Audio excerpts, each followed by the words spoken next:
Welcome छ, स्वागत छ सबैजनालाई। अहिले देखाइसकेपछि के हो सदियो भन्ने कुरो त थाहा पाइसक्नु भएको छ। थाहा पाउनेले नथपाउनेले पुरै भिडियो हेर्नुला। जो नानीहरूको पिरियड आइसकेको छ, मिन्स भइसक्नु भएको छ, महिनावारी भइसक्नु भएको छ, उहाँ नानीहरूले चाहिँ भन्दा जसले खाँदा पनि हुन्छ, हामीले खाँदा पनि यो खायो भनेपछि पाठेघरमा कुनै पनि रोग लाग्दैन। यो खाएका पञ्चम हिनुवाका दिदीबहिनीहरूलाई, यो खाएको दिदीबहिनीहरूलाई पाठेघरको क्यान्सर पनि हुन्न है।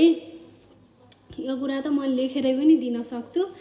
अनि यो चाहिँ पिरियड भइसकेपछि यसले चाहिँ बच्चा रहन्न नि त, त्यो भएको कारणले यसले त्यो मद्दत गर्छ अन्डाहरू उत्पादन गर्न। यस्तै खाने क्या रस खाने, दिनमा एउटा डाँठमा चाहिँ खायो भने पनि अरू केही इनफ पुग्छ,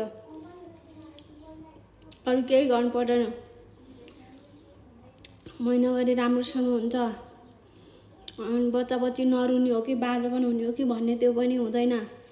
अनि यसको काँडा अनि मङ्गलबारको दिन बुटी बनाएर लगाइसकेपछि जसको मोच छ नि, बच्चा खस्ने, जन्मिसकेपछि अपाङ्ग हुने, त्यो पनि हुँदैन।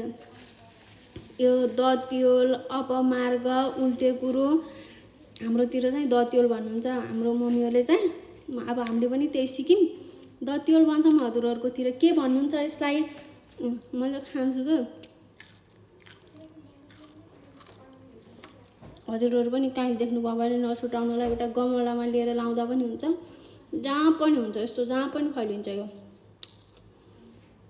यस्तै जानकारीमूलक भिडियोहरू लिएर आएको छु। लामो समयपछि आएको छु फेरि। आज हामीलाई जुठो थियो, जुठोमा मैले फेरि पूजा गर्न नपाएको, फेरि यस्तो भिडियो बनाउनै फेरि जाँगर नलागेको कि मलाई खै। अनि आज पूजा गरेँ, अनि टिको लगाएपछि कस्तो आनन्द हुन्छ भित्रबाट है। अनि धन्यवाद, माया गरिदिनु भएको छ, अझै पनि माया